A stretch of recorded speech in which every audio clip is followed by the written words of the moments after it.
It sounds weird, right? The scale of virtues, but it was a very common name, especially in late antiquity. This was a whole way of life, right? Beginning from childhood, finding people to train their children in virtue. The scale of virtues fits so well with the title of your podcast, The Ladder. Oh dear Diana, tell me why do the things that are beautiful always have a darker side? Oh dear Diana, tell me why is the good never good enough? Underneath the dirt and scar is an old and familiar face. Hi, welcome back to another episode of The Ladder, Journeys in Platonic Mysticism. Today I have two wonderful friends and colleagues in the history of ancient philosophy with me. Michael Griffin, author and translator and commentator of many books, too many for me to actually, or articles as well as Sonsoles, Costero-Quiroga. All right, now I just look so Anglophone. All right. You would never know that I grew up in Texas, right? And today we're going to talk about a project that both of them are working on currently, which is a project that revolves around Neoplatonic virtue and the scale of virtues, particularly how it is seen in Iamblichus and Proclus and the later Platonists. So, Michael Sonsoles, would you like to introduce our audience to the scale of virtues? Sure. Yeah, Yeah. it's a very good topic. Absolutely. I think, well, I can start with a bit of context for how we've been thinking about this together, and then we could both sort of throw in our pieces of the jigsaw puzzle. Yep. So the scale of virtues fits so well with the title of your podcast, The Ladder. It's a scala or a series of steps that serves to structure curriculum and education in late antique Platonism. So kind of like the 100, 200, 300 level of study, but also gives you a picture maybe on the inside of the soul and the outside of community of the steps somebody might go through to orient themselves to the world and themselves more philosophically. And in the version we're talking about, there's 7 steps. So as we go, we could just work through the 7. And the two of us have been thinking about it in complementary ways. I'm interested in the psychology of the scale of virtues and what it means for the Platonist picture of our inner life. And Sonsoles is also interested in the scale in community, how in practice these people in their schools interacted with each other, and how this structure sort of teaches us about their connections and relationships. And those two, I think, connect. Yeah, and also like we need to take into consideration the fact that it sounds weird, right? The scale of virtues, but it was a very common name, almost in every ancient authors, especially in late antiquity. They mentioned the scala virtutum. This is in Latin because it was part of a curriculum in the paideia or in the education in antiquity, and it was working even as a layer. So you started when you were a child, when you have like around 5 to 8 years. You started in the School of Letters. After that, you moved to another school, that it was the School of Latin. And after that, depending in what was like your goals or your family target, you will be moved to the School of Rhetorician, and you move to the scale until the last step, that it was the School of Philosophy. And the School of Philosophy, you were a fully adult, you were not only dealing with exercises that in antiquity they're called like prohismamata, not only for rhetorical exercise, they were like really a transformational path. In that specific moment in the School of Philosophy is when you start the curriculum and when you start this scale of virtues. But yeah, it was an entire process of life. It was a ladder in a ladder. So I'm going to ask about the details of the process, right? Because we think about, the scale of virtues, and we think about it typically as, you're introduced to these ideas once you are a philosopher, right? And then you start ascending. But here you're arguing and advancing the idea that this was a whole way of life, right? Beginning from childhood and beginning with the kinds of education, or paideia, as you said, that, mothers and fathers gave their kids, finding tutors, finding finding rhetoricians, finding people to train their children in virtue, right? But virtue seems different. Like, why would virtue begin with learning things like rhetoric? Yes, yes, that is a very interesting question, Natalie, because I think that is like if we start with the button, sometimes we discuss if a button is real a button or not. The first virtue is called physicae arete, so the physical virtue, right? And the physical virtue with some authors, such as like very well known, like Proclus, it was described that he has like an amazing abilities to see through, to hear, was very fit, was also very healthy. Other philosophers like Plotinus, for example, two centuries before, they were heavily emphasized of his body was not important. And also when he was like very elder, well, the gods helping him until the end. So they have this emphasis in, for example, a physical part. But also there is the next level, the later, in the later that is called habituate virtue. And this is when the parents, the peers around you, the teachers, the different masters that you have are going to create and transform and modify your habits, your customs, your way of looking in a certain way's life. And it's going to be a requirement, a basic to go and increase. I don't know if you have something to add. Yeah, Yes. I think that's a great way to put it. So it picks up today maybe how we talk about nature and nurture, that we Yeah. sort of become the people we are in childhood by a combination of nature that is just kind of a given with our bodies, our backgrounds, the place we're born, and nurture is the process of habituation, of a kind of development of habits of heart, hand, and mind, as I think I heard in education theory once, are sort of reflexes from upbringing.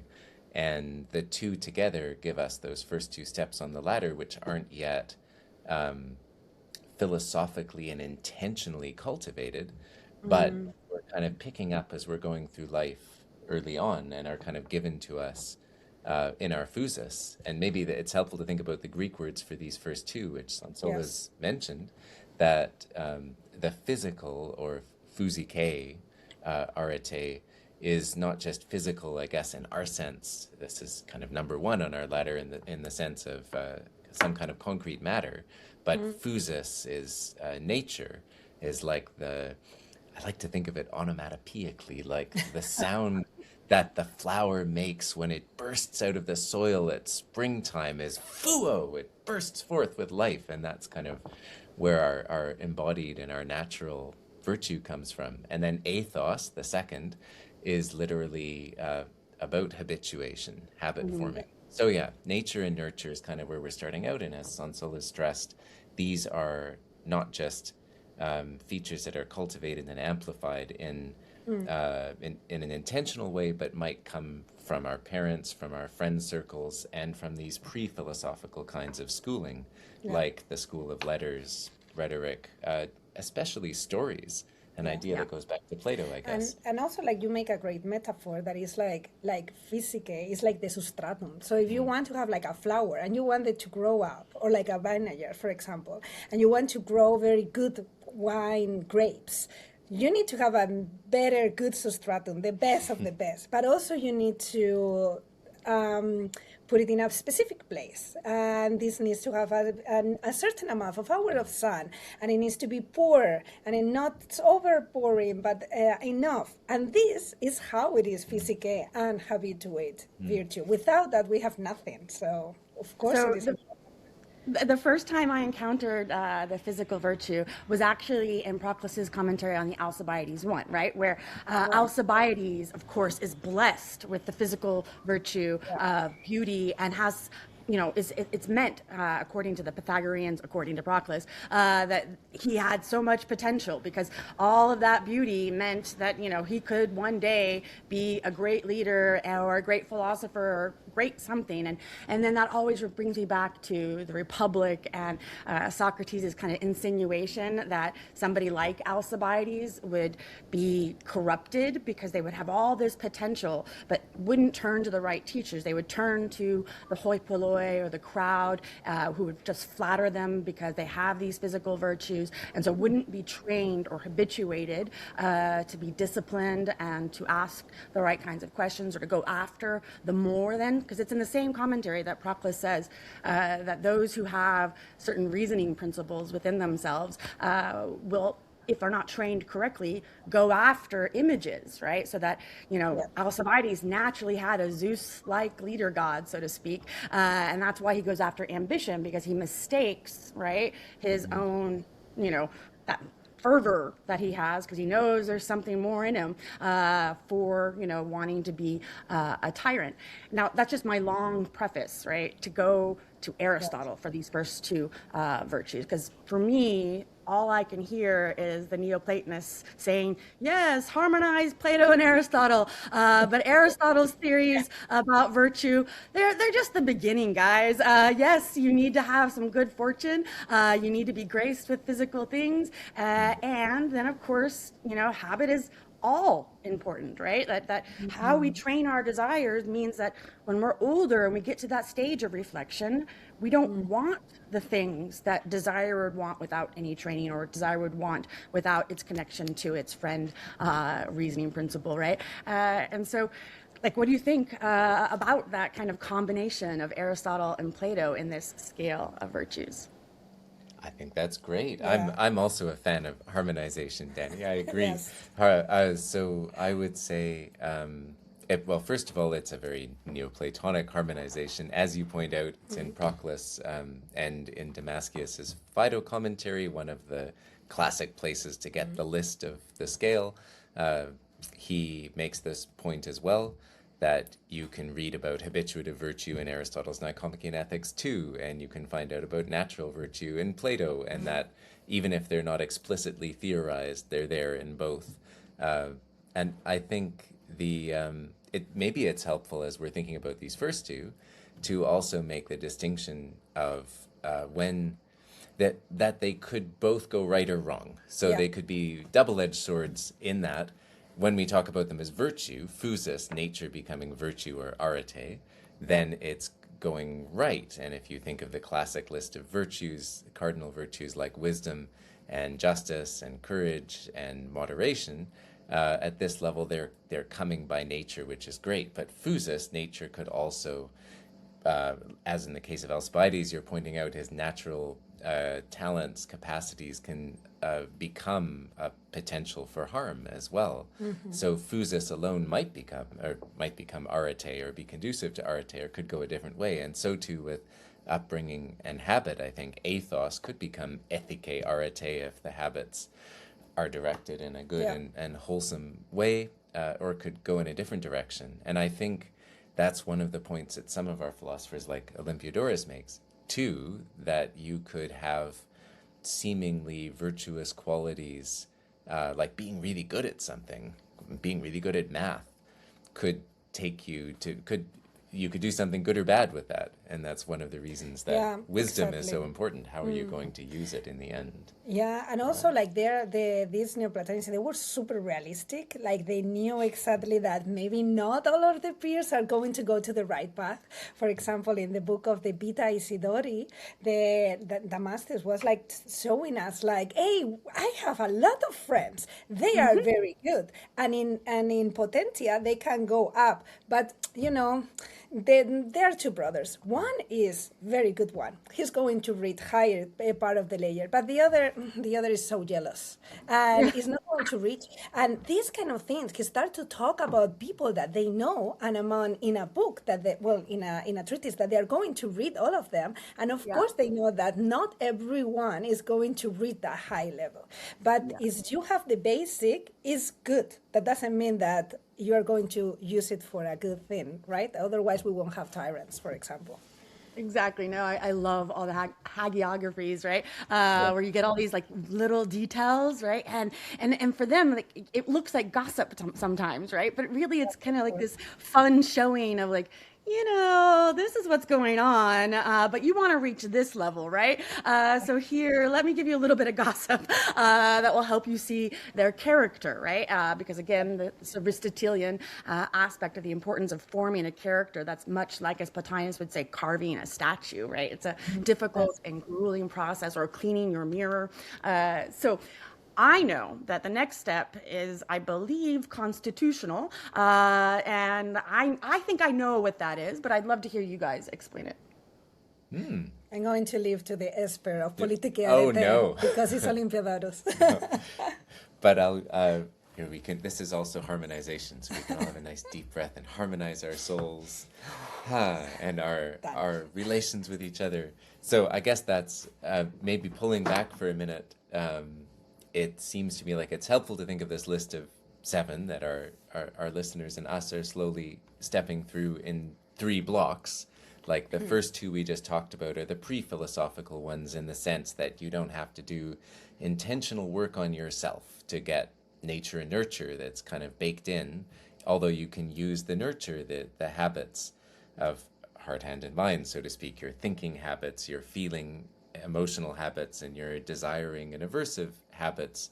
You can use those to modify and work on your nature. But it's going to be not morally intentionally. imposed due to education. Coming from the outside, Yes. maybe. So this point, constitutional, or in Greek, politike arete, or working on the polis, the city, the community on the inside and the outside, is where we have a hinge into the second part, out of the pre-philosophical into the philosophical virtues, and then later we're going to get the kind of post-philosophical virtues. So with these ones, starting with politike arete, we're trying to, well, I'll talk about it psychologically, and you could talk about it relationally. So on the inside, I would think of it like we're taking these clusters of habits that that have been given to us pre-philosophically, our habits of thinking, logos, our habits of feeling and constructing our identity socially, thumos, and our habits of what we like and don't like, of desiring what's pleasant and avoiding what's unpleasant, epithumia, these 3 parts of the soul in the classical sense of Plato's Republic 4. And now we're shifting to intentionally, thoughtfully try to bring about a harmony between these 3, so that how we think, how we feel, and how we move and desire aren't identical, but interact like 3 notes in a musical scale in consonance with each other. And if this is this sort of beginning of meaningful work on one's own motivations and ways of seeing, because I think each of them, roughly thinking, feeling, desiring, are not just motivational, but they're also perceptual. There's a way we see the world emotionally, a way we see the world as appetitive beings who want some things and not others, a way we see the world as overthinkers sometimes. They all might go together, but the Platonic faith, maybe psychologically here at this level, is that if we can bring them into an inner harmony where none of them is a tyrant that blocks out all the others, like some desire that blocks out all your other desires, some hate that blocks out everything else, or you're just thinking all the time and you never let yourself feel. That one's not so Platonic, but let's bring it in. I think it's relevant. If at least it is for me. If we can get to the point where all 3 of these are in harmony inwardly, in our inner city or inner polis, then outwardly too in our interactions with each other.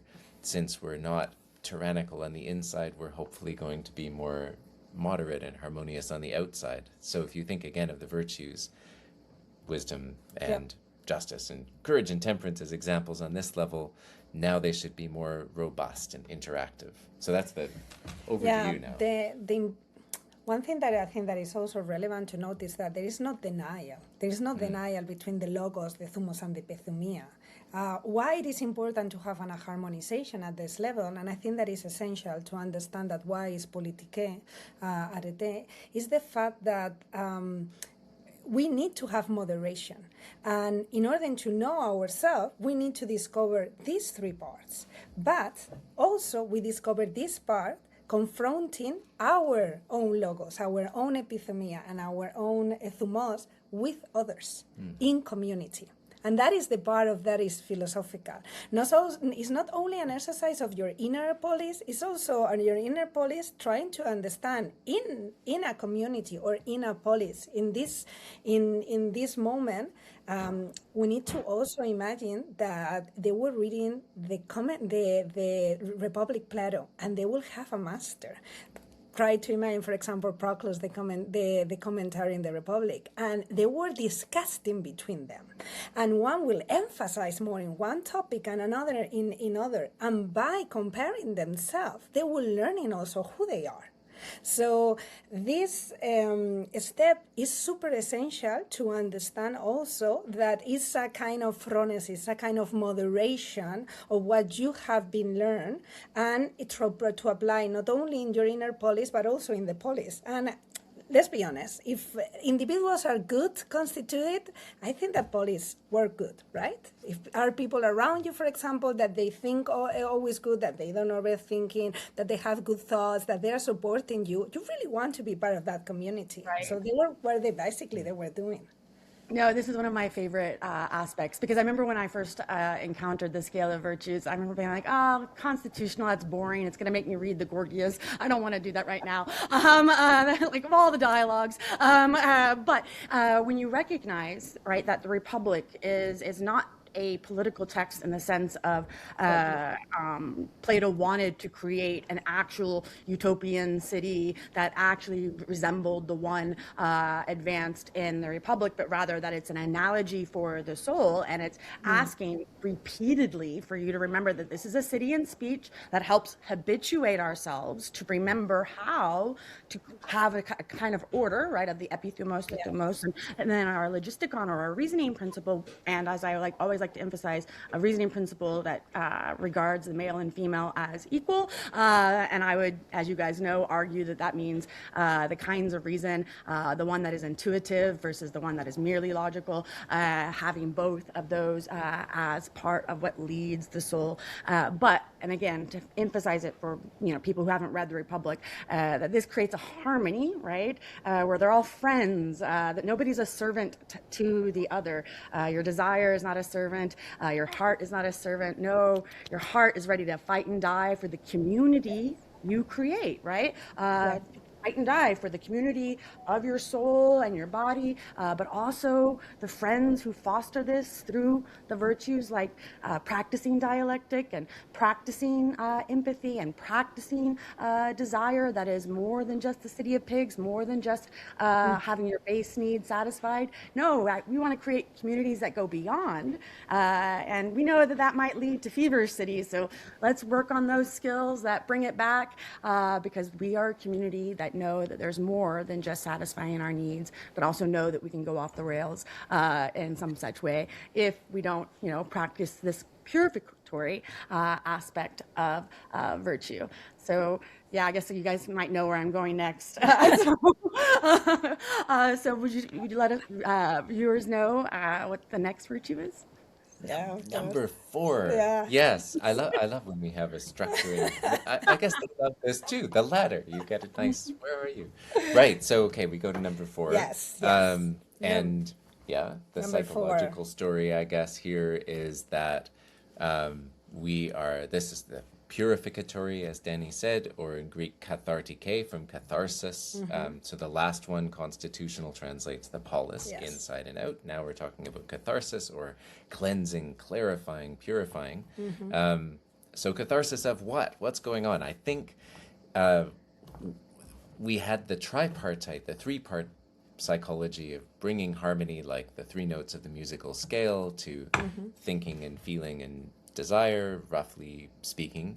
Now, the purification could be understood as jettisoning altogether emotion and desire, thumos and epithumia, and just keeping logos there, like floating abstract thinking mind. Sometimes it's read that way.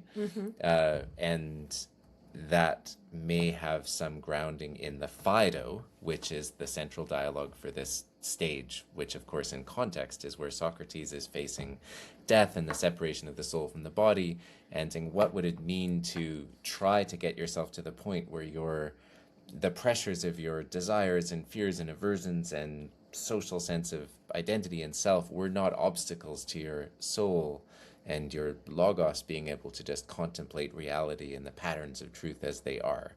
However, I wanted to throw in here that I think I like a different reading of this level, both for the Phaedo and for the Republic, that this is not just a kind of divorce of rationality from everything else, because No. logos, in any case, does not just mean rationality, at least to me, both in the dictionary and LSJ, it has all these other meanings: meaningfulness, conscience, understanding, and dialogue. Yeah. Speaking of relationality, Reckoning. yeah, right, reckoning, value, as I love value and meaning at the center. So I don't think it's just supposed to be discursive thought, jettisoning feeling and desire and everything else. But in a deeper way, I think the kind of key hinge between the Republic 4 story about the harmony of the three parts and the Phaedo facing story about the individuation of one is in Republic 10, the passage about the sea god Glaucus, where Socrates is saying, if you could see the soul as she really is, it would mean kind of knocking away the barnacles and accretions and Yep. letting the real whole soul shine out. And how I feel about that passage in context is not that it's about letting go of having no more emotional life and becoming sort of bereft of all these other dimensions of our personhood, but it's about integration, that the harmony and diversity of these three parts from Book 4 becomes unpartitioned, becomes whole. Yeah. And that's actually how some of our Platonists read it too, like Hermias in the commentary on the Phaedrus, who takes the next step from this harmony of the three, not as the isolation of one that floats off by itself, but as wholeness and unity, where it's no longer the case that your desires, your emotions, and your thoughts are in harmony with each other, but that they're now singing the same song. Yeah. So I kind of see this purification as like achieving an integration of this diversity of ways of seeing and wanting, but that's the inner side. So, And if I can add something, it's a very Platonist way of thinking. So first we were like in the politike, and we were like many. And in that many, we were like talking between each other. And now we have more unification, more integration. Also because you realize, as in a psychological level, I assume that by comparison, you need to start to do something inside you, right? And this something that is going to be inside you needs to be, it's like a how-to, right? What we need to do to become better, what we need to do to become virtuous. And the first is always going to be purification. If I may add, can I add something? Please, yeah. I want to tell like a historical fact, but based on an anecdote, if it's okay, okay? Yeah. So in the 3rd century, someone was pissed off with his friend because his friend was in the path of going very good and stopped eating animals. But the guy has a lot of temptation and start to eat again. You know, so this is the excuse that Porphyry bring us to make an entire book, a treatise that is called the Abstinence, the Abstinentia, or on abstinent on eating animals, and it's about basically telling his friend Firmus Castigi, you need to be vegetarian. The main cause, there's so many arguments about that, but one of them is purification. Is for Porphyry so important that you don't need to drag your soul into multiplicity, into this harmonization. And eating is actually very essential. And the way to purify ourselves, according to Porphyry, is not to honor the gods with blood, is to honor the gods with what is the most immaterial thing. For Porphyry was, of course, veggies and in reality seeds, that they are as immaterial are what the gods will like, because the important is what your inner God will feel good and will be like satisfied. And in that is this purification all over again. And the much more historical fact about that is what in the 3rd century there was a real huge competition about different ways of understanding what is purification, and especially how can we know that someone is purified. And it's not just by saying or just by putting white clothes or by just like going at that time into a temple and just like making a prayer. For them was even more important to have purification in your inner thoughts. And that's why Porphyry creates a whole demonology system, explain that, and actually try to prevent us to come again into the bad way. This bad way is whatever way it is, but it's an ethical way, to be honest. It's us going to the self-transformation, right? Yeah, no, for me, the purification is one that follows what Socrates says in the Phaedo, right? Where, all of these other virtues, keep in mind, you're not abandoning the other virtues. You're taking them with you, so to speak. But all these other virtues seem to come from their opposite, right? So have this kind of paradoxical back and forth, courage coming from overcoming fear versus, no, the purified courage is one that has gotten rid. The fear is still there, but it's not the reason why you are courageous, right? You're courageous because you're tapping into your soul's virtues that made it possible for you to be habituated, made everything happen in some such way to where you're doing all these exercises, you're achieving all these things. But when you achieve that courage that doesn't come from fear, that's tapping into all that potential in its purified form, in its raw state. And then you realize, oh wait, just like with the constitutional, where inner and outer are coming into being, coming into a kind of a relationship of matching and mirroring, so the microcosm macrocosm kind of relationship, that this purification is a realization that, oh, I was always already those things, right? That those virtues were always already part and parcel of your soul and my soul and that person over there at the bus stop soul. If only we could all just tap into this purified form of temperance and courage and reason that isn't because you overcame obstacles or overcame your fear or overcame chaos or whatever it might be, depending on which virtue it is. So yeah, now that we're thinking about this, what about the next virtue? Sorry, I don't mean to be so pedantic, but I think this is one of the best ways I think we can introduce these things to people. We have the numbers. It makes it so easy. I'm curious.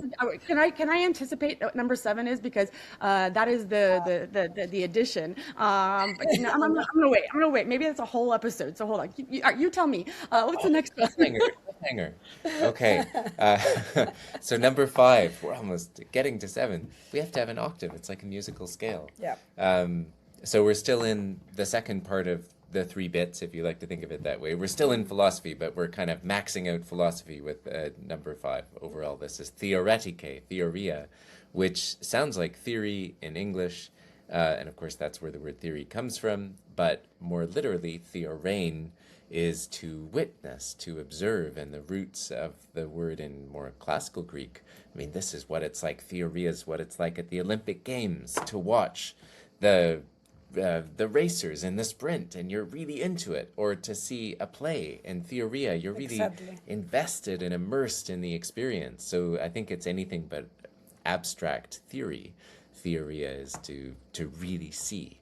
So anyway, if you think of the constitutional virtues have harmonized these ways of seeing and motivating that were previously habituated, and then catharsis has somehow purified or individuated the eye of the soul, whichever way we think of that kind of release from the pathe and pressures, so we can really see clearly with this stage of theoria. What are we seeing clearly is, of course, for Platonists, the eide, the idei, the forms, or I kind of like the translation of patterns, thinking of it as like pattern recognition. Maybe it works better in English, but yeah, you're sort of looking for those patterns of beauty and consistency that recur through, we might think of it like all the laws of physics and ethics and aesthetics, because Platonists have this lovely sort of belief that those all hang together somehow. What we find beautiful, elegant, and true, whether it's in science or art or music or the most ordinary things in life,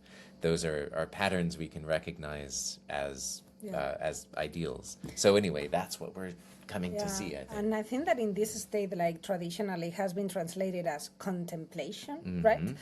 It had been like in heavily studied. I think in our modern scholarly, because that is the first step, that you will contemplate something, even if you are not unifying within self, but in a more elevational step. Right. It has been heavily also studied by people that they are like focused on religious study, because it's a very natural way of thinking also about the monotheism religions at that time, that they wanted to be closer to God. And contemplation, it sounds something that is always going to be up to us. The Platonists, I'm not sure if we are going to separate ourselves.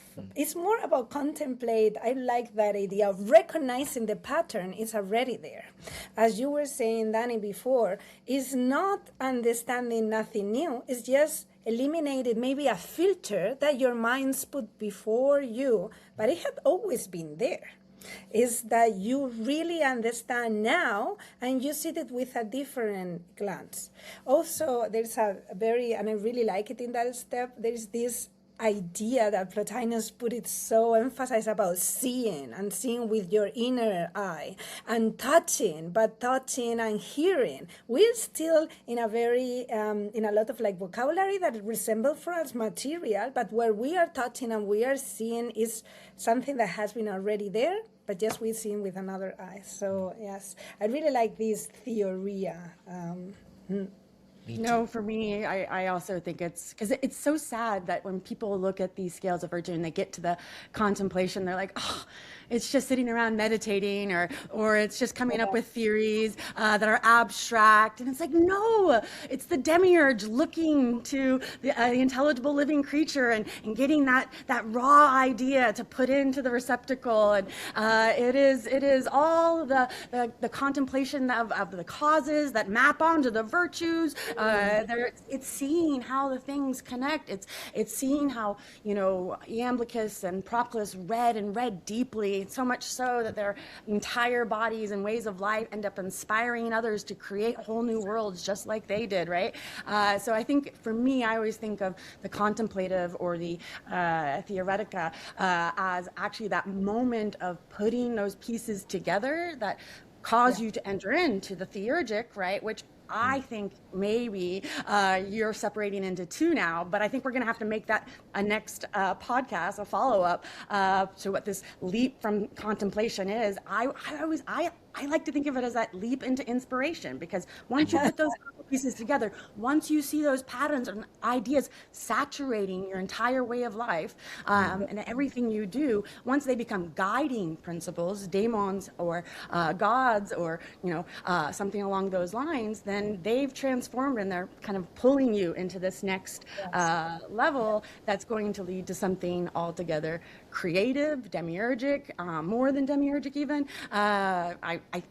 Not to spoil it for next time, but something painterly and dancerly. And so, could you guys say something to, anticipate for the next time so that people are excited to learn about theurgic virtue?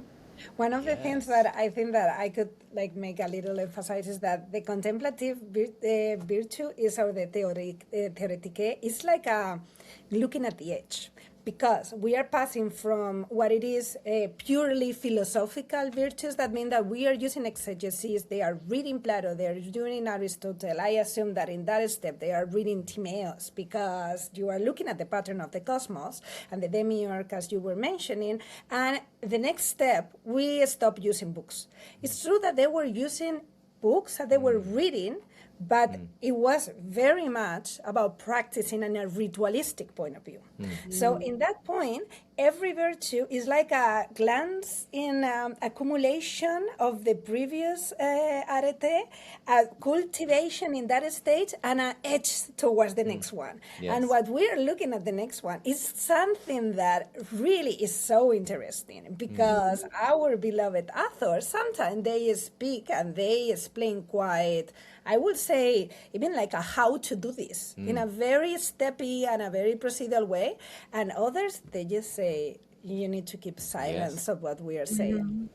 So we have this double idea. We pitch with the hagiographies this kind of enthusiasmos. We have a long treatise of Hermias that is also commentary Plato, that we really understand what is going on. And we have Marinus saying, well, Proclus in the night. We just need to keep silence about the things because... Well, I'm not going to let you two keep silent about this. I'm going to make sure you guys come back with enthusiasm to tell us more about theurgic virtue. Thank you guys so much for being on today. Have fun at dinner. Thank you. Thank you so much for having us. Thanks. Oh dear diorama,